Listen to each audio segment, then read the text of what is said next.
Assalamualaikum warahmatullahi wabarakatuh. Perkenalkan, saya Mapiansa. Saya Zikri Nugroho. Kami dari Prodi PGSD kelas 1A. Kami akan memperagakan alat peraga yang telah kami buat untuk memenuhi tugas mata kuliah komputer dan media pembelajaran yang diampu oleh Bapak RD Guna Utama. Langsung saja di sini kami akan menjelaskan dan memperagakan alat peraga ini tentang siklus air. Air merupakan kebutuhan pokok untuk manusia dan makhluk hidup lainnya, karena tanpa air makhluk hidup tidak dapat bertahan hidup. Meski manusia selalu menggunakan air untuk kebutuhan sehari-hari, tapi nyatanya jumlah air selalu tetap karena mengalami proses yang disebut dengan siklus hidrologi. Apa itu siklus hidrologi dan bagaimana proses terjadinya? Siklus hidrologi adalah rangkaian tahapan-tahapan yang dilalui air dari atmosfer ke bumi dan kembali lagi ke atmosfer. Siklus hidrologi inilah yang menyebabkan jumlah air di bumi relatif sama. Pemanasan air laut oleh sinar matahari merupakan kunci proses siklus hidrologi tersebut dapat berjalan secara terus-menerus. Air berevaporasi kemudian jatuh sebagai presipitasi dalam bentuk hujan, salju, hujan es, hujan gerimis, dan sebagainya. Setelah mencapai tanah, siklus hidrologi terus bergerak secara terus-menerus.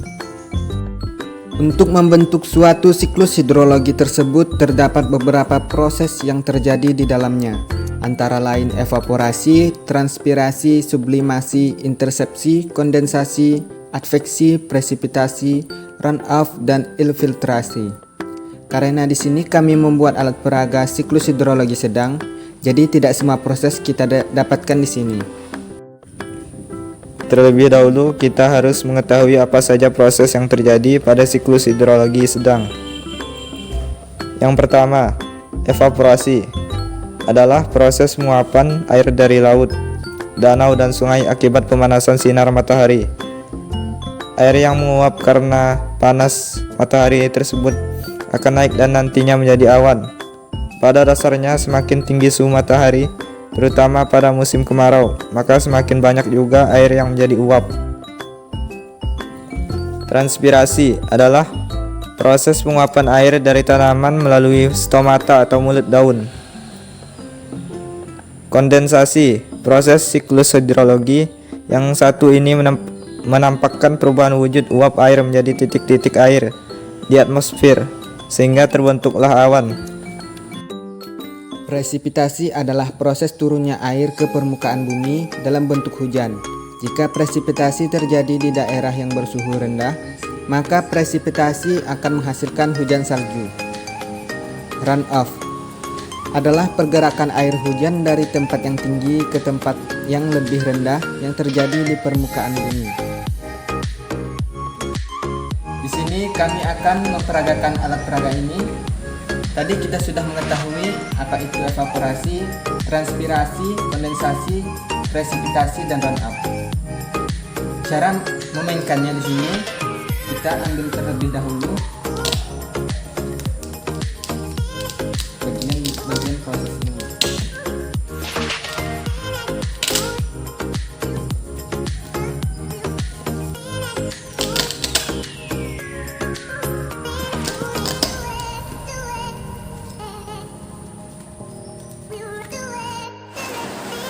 Kita mengetahui apa itu evaporasi.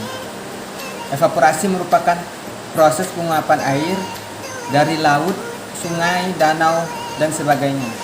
Dari latar belakang ini, proses ini terletak di sini. Karena proses penguapan dari air laut naik ke atmosfer. Selanjutnya, transpirasi. Ini adalah proses penguapan dari tanaman atau tumbuhan.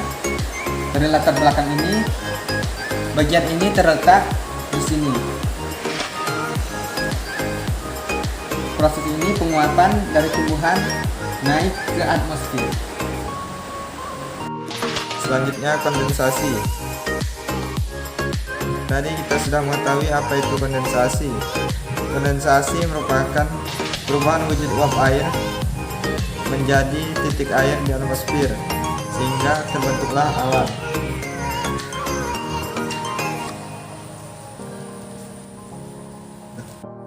Selanjutnya, presipitasi. Presipitasi adalah proses turunnya air ke permukaan bumi dalam bentuk hujan.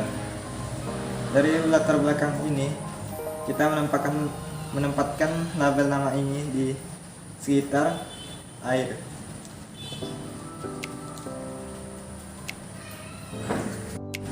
Selanjutnya yang terakhir adalah runoff. Proses ini merupakan pergerakan air hujan dari tempat yang tinggi seperti gunung, tebing, bukit, dan sebagainya ke tempat yang lebih rendah seperti danau, sungai, dan laut yang terjadi di permukaan bumi. Jadi letak ini di daerah sini. Jadi seperti itulah cara memperagakan alat peraga yang telah kami buat ini. Sekian presentasi dari kami. Kurang lebihnya mohon maaf. Kami akhiri. Wassalamualaikum Assalamualaikum warahmatullahi wabarakatuh.